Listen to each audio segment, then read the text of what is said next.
investment fund of $10 million per year. This is critical because when the Great Recession hit Georgia, Georgia lost more banks than any other state in the nation, and black business owners lost access to more banks than anyone else.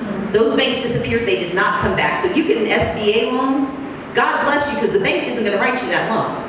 It costs the same amount for them to underwrite a loan for $5 million, $500,000, $50,000. Who do you think they're gonna underwrite? And so unless you have a governor willing to actually subsidize the risk, which is within the purview of the state, we will not get access to the dollars we need. But I want to make certain that we provide access to capital for small businesses, especially small businesses that need access to operating capital and working capital. Number two, I want to make certain that contracting in the state of Georgia is no longer this false narrative of prime and sub. What that means is prime, and if you're lucky, you get the sub of the sub of the sub. And that's if you knew to show up in the procurement office on the Thursday in the autumnal equinox when they did the bid. Instead, I want to create cluster contracts where we take those multi-billion-dollar contracts and break them into smaller pieces, because you shouldn't have to have an entire fleet when all you need is 2 vehicles. But right now, under the procurement and bidding process, you've got to show that you're already a mega corporation to get a minor piece of action. If we make them smaller contracts, then you get the opportunity to deliver the product, grow your company, and grow your opportunity. Number three, I'm going to make certain that the Department of Administrative Services actually purchases from minority-owned businesses. Brian Kemp has hired one person to study the issue. One person to study the entire state of Georgia's operating process. I intend to be the one person who already knows the answer, and I'm going to direct the Department of Administrative Services that they have to not only make those purchases across every agency through parity in our communities, but they've got to report it out every single year so that you can hold me accountable for what we do with those dollars. Do y'all remember, like, some years ago, there was a whole campaign by a hip-hop mogul called Vote or Die? We had the t-shirts, and then after they didn't get the result they wanted, they said, well, I'm not voting anymore. You know, local, state, federal, we all are telling people to vote in those, you know, elections, and they may not see the results they want. They may get a little disheartened by it. But see, that's why I don't vote. If you were in the governor's mansion, do you think that perception is going to change? Absolutely. Within my first year in office, I can tell you what I can do without legislative authority. I can change how we deploy money. I can change how we talk about who is here. I can restart the Criminal Justice Reform Council that Brian Kemp dismantled so that we are putting our people back in prison. We're actually putting them on a road to redemption. I can do that just as the governor. I can make appointments to more than 600 appointments, and I can make sure those appointments actually reflect the needs and values of the state of Georgia. With the legislature, having served as a minority leader for 7 years, I was one of the most successful minority leaders in the country. I got the cover of Governing magazine. No one in this room has ever read it, but it was really impressive.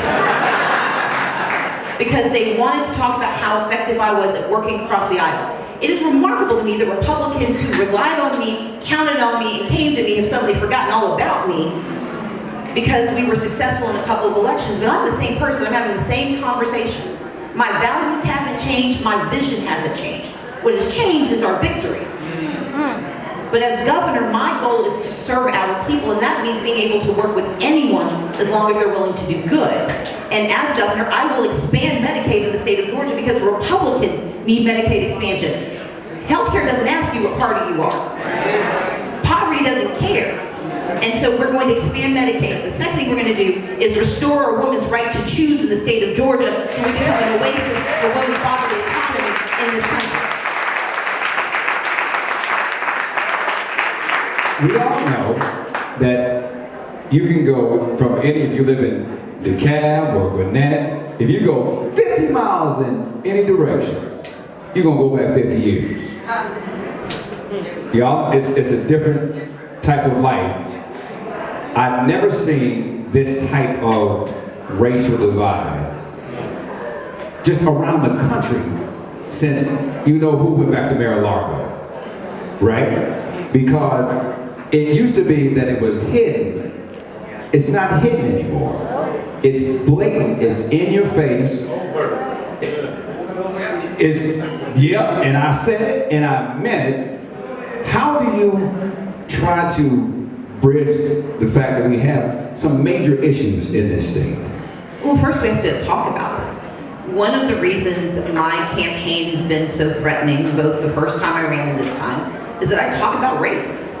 I talk about identity. I talk about the challenges we face, and I acknowledge that there are specific challenges endemic to the community you're from. I'm a black woman. I've been one my whole life. And the thing is, you can't miss me. And so my responsibility is to acknowledge the same truth for other people. I'm the only candidate I know of that campaigned at one music fest and at where they filmed Deliverance in 2018.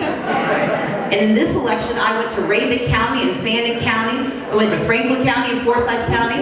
But I've also been to Albany. I've been to Doherty County. I've been down to Liberty County. I've been to Clayton and Henry County. I was down on Old National a couple of days ago. I go everywhere because voters are everywhere. Georgians are everywhere. And if you want a governor who is willing to bridge those divides, they've got to be willing to acknowledge those divides exist. But the other reality is, yes, things are different, but things are often the same. Affordable housing is a crisis in McIntyre, Georgia. Access to mental health care killed a young woman in Sparta, Georgia. We know across the state the issues we face in Atlanta are being faced by people across the state. And when you have a governor who only serves the places that he likes and the people that are like him, then most people get left out. And so, yes, he gets credit for reopening Georgia, but 38,000 people died from COVID, and they were disproportionately black and disproportionately poor, and we cannot celebrate one without acknowledging the pain and the residual effect of the other.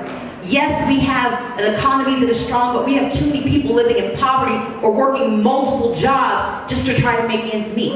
Yes, we have great housing in the state of Georgia, but if you can't afford to look at it, let alone move into it, it doesn't matter for so many families. And so our responsibility is to say that no matter who you are, no matter what color you are, no matter who you voted for, my intention is to be the governor of all of Georgia. It's my mission statement, one Georgia. And that's because I grew up in Mississippi where there was no subtlety at all. And in Georgia, there has been this obfuscation of the challenges we face sometimes. But everyone in this room has had, every single one of you can talk about an experience where you were surprised by someone you thought you knew who said something you didn't think they would think. My job is to make certain that that thought does not change your future. And my responsibility is to acknowledge the legitimacy of our pain, but also the pathway for opportunity. And that can sound a little esoteric, but what I mean is this.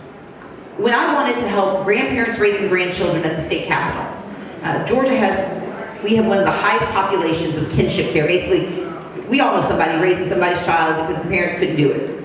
And in Georgia, that was more than 100,000 children. And the parents, the grandparents taking them in, were not getting the same financial support that foster care parents get. So you keep a child out of the foster care system, but you don't get the money to take care of them.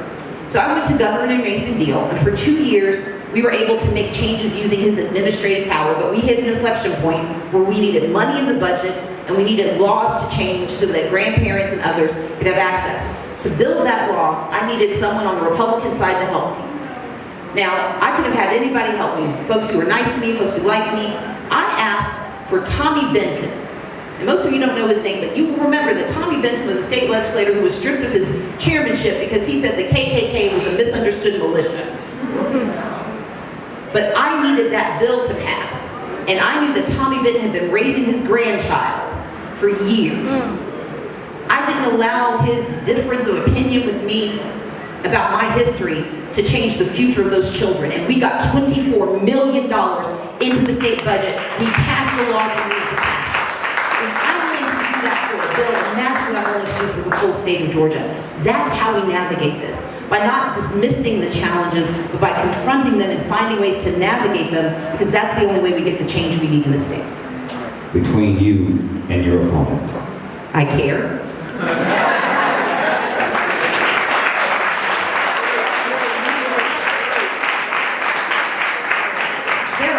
Foundational issues. There are basics that we need in the state. We need access to education. I'm the only one. He gave teachers a $5,000 pay raise on layaway.